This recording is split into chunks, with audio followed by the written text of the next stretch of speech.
Hello, I'm Kelly Dean, National Executive Director and co-founder of abuserefuge.org. Have you ever felt that feeling deep inside of you that permeates every cell of your body? You know, that feeling that resembles desperation and even borderline anxiousness? Sometimes we become desperate in our own attempts to match ourselves to the person who would be right for us in the future. Chances are, we have all looked for that utopian love and have come up with toads every time. I'm sure a great many of us have kissed many toads before listening to my video. There is a simple science behind finding the right person. What we often do as humans is we attempt to study, dissect, and overly discern our potential mating category or categories. What do you look for in a mate? Some of us look for someone who fills our need to be loved. We look for a stable person. We look for an attractive person. We search for commonality. Some of us want to be controlled, and some of us want to control others. We look for education. We seek a trustworthy person. Some of us want to be evenly yoked with God or a higher power. A few of us want to be beaten. Many of you want someone just like either of your parents. We want laughter and fun. Great sex is always a good thing too. It would be nice to have a beautiful soul as well. And I am certain that I could make this list about 7 pages long. But I think you all get the point. And if you don't, you need to watch this video. So why do people look for love? Have you ever heard of the Dunning-Kruger effect? In the field of psychology, it's a cognitive bias in which people assess their cognitive ability as greater than it is. It is related to the cognitive bias of illusory superiority, and it directly comes from the inability of people to recognize their lack of ability. What causes the Dunning-Kruger effect, you might ask? The effect suggests that the phenomenon derives from what they refer to as the dual burden. People are not only incompetent, their incompetence robs them of the mental ability to realize just how inept they actually are. Incompetent people tend to overestimate their own skill levels. Now, I am not implying that anyone is dumb, but I can say with great certainty that we are all dumb about something. So let's figure out if any of us are dumb about the subject of finding love. Early on in my life, I found myself in church a lot, and I just didn't get the same message that everyone else got. But I knew that there was something bigger in the universe, and it was bigger than me. So one day, I was talking to the clergy, and he asked me how I was doing. My only reply was, just looking for God. And the clergy replied to me in the most solemn way, Kelly, you don't have to look for God. God will find you. And that gave me a whole new perspective on the journey that I thought that I was on before I knew what the clergy had to say. Retailers often put on elaborate displays of garments, luggage, watches, jewelry, clothing, bed sheets, and a host of other beautiful presentations. Why do they do this? They do it so you, the consumer, can take a look at those goods and those wares and make a choice. This is one of the oldest and most proven methods to make a decision about what you want. And right about now, you're probably thinking, well, this is what I'm already doing when I'm out there looking at potential wares for a potential mate. And if you think that you're already doing that, then you have already missed the biggest point of all. You see, the fabric makers, the craftsmen, the manufacturers, the carvers, as well as the clothiers, most often spend an elaborate amount of time, research, and effort towards creating that essence, the beauty and usage to capture that of the consumer. Some of you may have heard the old adage, stop looking for love and the right person will come along. And every time you look for love, you would end up waiting for weeks, months, or even years, and this person just never seemed to come along. Remember early on in the video when I told you that we lack as humans the ability to evaluate ourselves? You see, we all believe that we are smart. So whatever opinion it is that we have about our intelligence and our abilities are pretty much placed on the high end of the spectrum. But if another person were to look at our assessment criteria, it would be too complex for them to understand or laughable to the other extreme. For those of you who believe in God, you understand that God finds you every day. And for those of you who don't believe in God, you know that life itself finds you every day. Here's the rub. But before we are adequately prepared to be with the right person, we must first adequately prepare ourselves.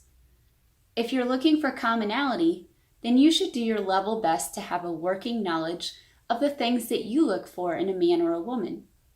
If you're looking for wealth, for example, then you should at least study and learn a little bit about how wealthy people operate. If you're looking for happiness, you may want to ask someone you trust if you are a happy person, and if they say that you are not, well, then you should probably work on that too.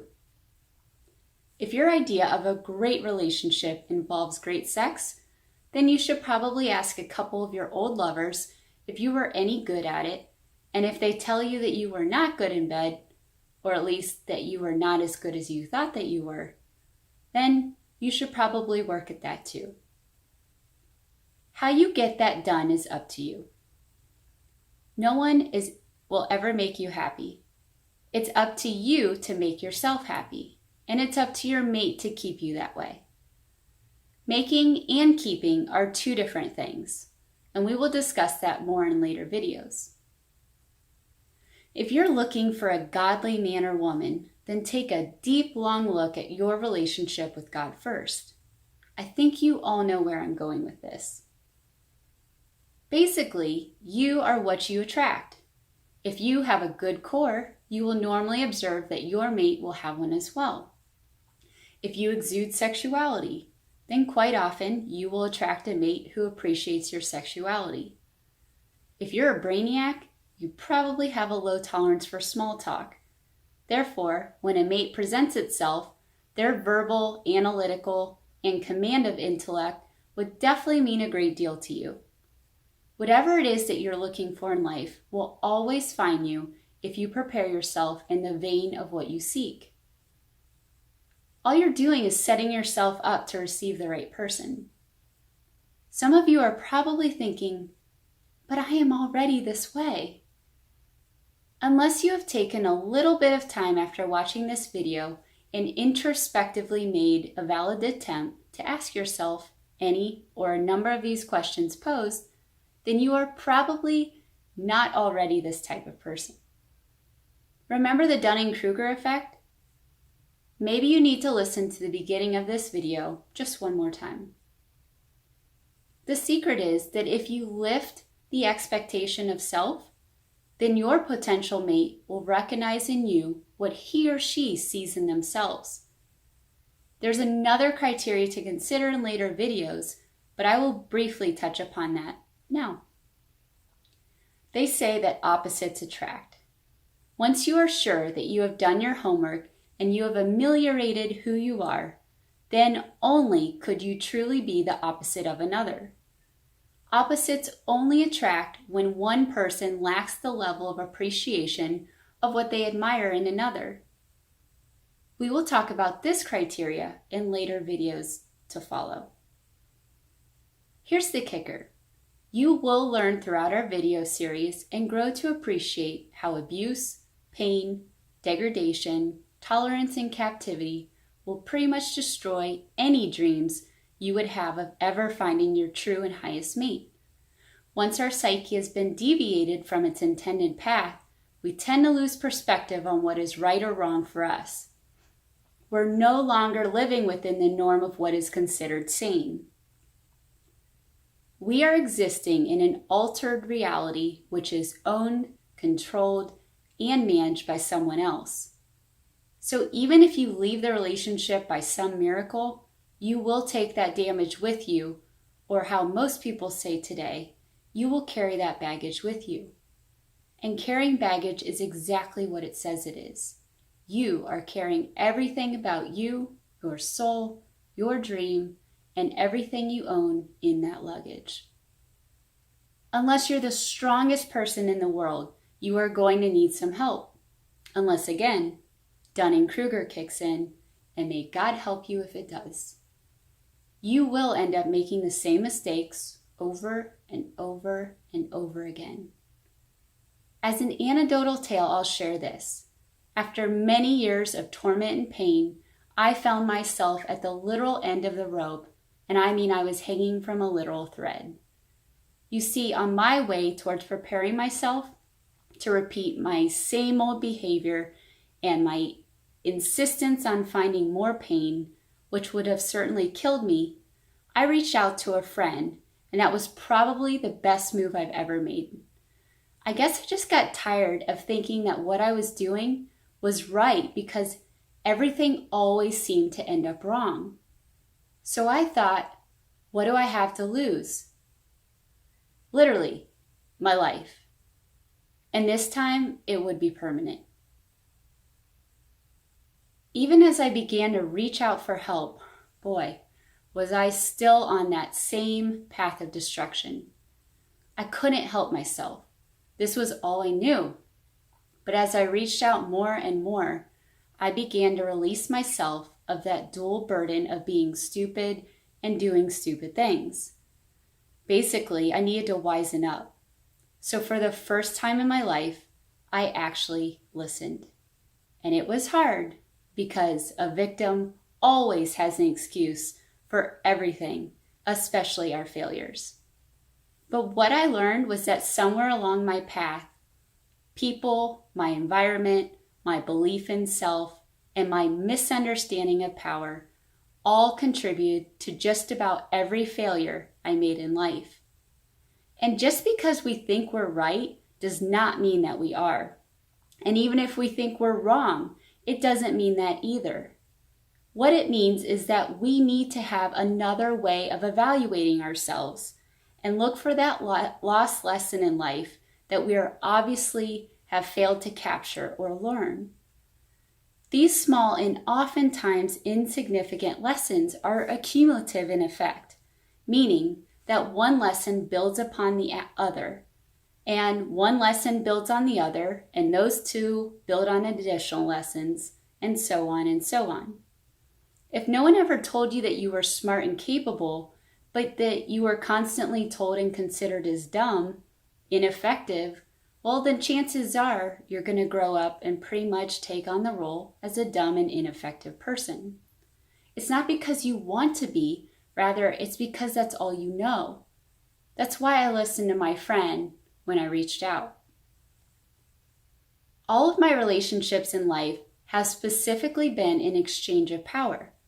The only sad part about those exchanges in power was that I gave all my power away, and they gave me none in return. We will soon commission a series about exchange of power and discuss this more in depth. But for this narrative, we will delve into the basic aspects of exchange of power. Now, this does not mean that the person with the most power wins. It simply means that a balance of power will actually work in a good relationship. I have been a victim of men telling me what to wear, what to spend my money on, what to do, what not to do, when to speak, when not to speak, when and how to love them, how to hate myself, who my friends could be, how to be less than them, and again, this list could go on for 7 pages as well. I went along with all of this because I had no real tangible knowledge of anything else. You see, even if I witnessed another couple with higher moral expectations of one another, I would automatically make an excuse for why my relationship was so damaged, and I would elevate my relationship's value as if I were in a happy relationship. In my mind's eye, I was just as happy as the couple that I witnessed. But in reality, I was dead inside. At abuserefuge.org, we have something that most of you need and crave. we have patient listeners, thoughtful and interactive solutions, truth be told drills, counseling, norm therapy, happiness doctrines, situational awareness, self-introspection, the gift of giving and receiving, and a whole lot of hand-ups and a shoulder to cry on. Join us here at abuserefuge.org, and we will get you on your right path according to your needs, your wants, your dreams, and your desires. And if we can't get you for whatever reason to where you need to be, we will at least at a minimum point you in the right direction. Our objectives are not to change you, rather extract from you your true self. And once you've successfully found your true self, there will exist a much higher propensity in your life for the right person to truly find your new self. If you liked what you heard today, please subscribe to our YouTube channel. We operate on donations, so please click on the link in our YouTube channel to support us. Your donations are critical to spreading the word and breathing life into those who need it. I'm Kelly Dean, National Executive Director and co-founder of abuserefuge.org.